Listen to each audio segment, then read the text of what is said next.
munaasabada lagu soo dhaweynayay madaxweynaha Khartoum State ayaa waxay ka dhacday magaalada Taleex ee xarunta Khartoum State. Wariyaheena Maxamed Shaqale ayaa warkan wuxuu ka soo diray Taleex.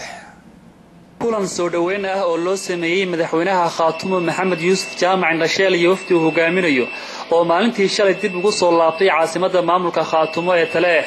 soo dhaweynta madaxweynaha ayaa waxaa ka qayb galay bulshaweynta magaalada Taleex iyadoo lagu qabtay kulanka barda Khartoum oo khudbado soo dhaweyn ah ay soo jeediyeen cuqaash iyo odayaasha magaalada Taleex. talaweyn baa inoo taala sida ku jiri karayno dariiqo kuma jirto talaweyn baa inoo taala maalin walba xukuumadda iyo hadii dadka magaalada maalin walba cadad intuu dibacta marin maayeen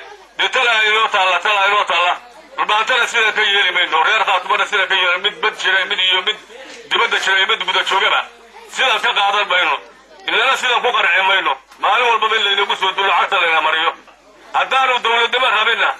دي وحوي سيدا تلعب كشري بس بعدين عكلا وسير ركعت المملكة Khartoum ayaa waxay u mahad celiyeen sida soo dhaweynta loogu sameeyay iyo qorshayaasha uu maamulka Khartoum damacsan yahay keenay shalaytana waxay ahayd maalin gaara maantana waa maalin gaar ilaahay baa quraankiisa wuxuu ku yiri subhanahu wa ta'ala وتلك الأيام نداولها بين الناس صدق الله العظيم حوالي بديك باوداتا وحالي جيد لغو ورابيو ديكا جيسيكا لغو ورابيو وبيوه حوالي بهورتواتا خير تليح وادو داداشين ديكينا وادو دادسين خاطرو dhibaatana waa idinku soo gaadhay aad u fara badan oo naf iyo maalba leh mid siyaasadeed baa idinku soo gaadhay mid mujtamaca baa idinku soo gaadhay oo qabaa'ilka jiribadii walaalaha ahaa ay hadalkoodu u istaago dhibaatana ay dhexdooda marka hoolaadeen waa Khartoum weyn awalba ma aydan qabin idinmana aydan iman jirin arrintaa iyada ah waa wax cid waliba ay og tahay ama ha noqoto maamulka ama magacana aad ku leedihiin sharafna aad ku leedihiin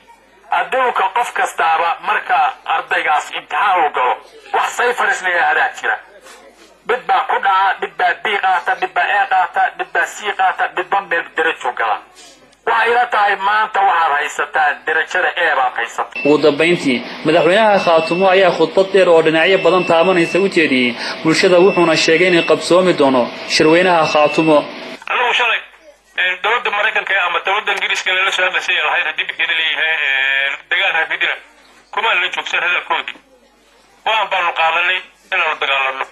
سفاه أنا كنت قال لهم أنا مرة وقعدت مرة هدي بكده ليه هدي اللي جاود بدل أنت ودين عقب حنين أنا هدي بكده البرنامج كله حياة دجالها هاي بينما ده مرتاحة إن المشي اللي تشوفين بارو كنت على كلام مركي أنا بدأ بحني برنامج أو بحني كهرت إلى عدو لو بقول لين أو قرية ستة مقالة اللي تشوفها هدي بكلي يقولوا ولا بقول بيا لو عدونا يبها هذا هدي بكلي هاي هدي أمي هي محيا هاي تقبل محبوبة بلسه هي هدي بكلي كقولي قاعد كلا يبها إلا نصحون هاي بوافقية هاي المش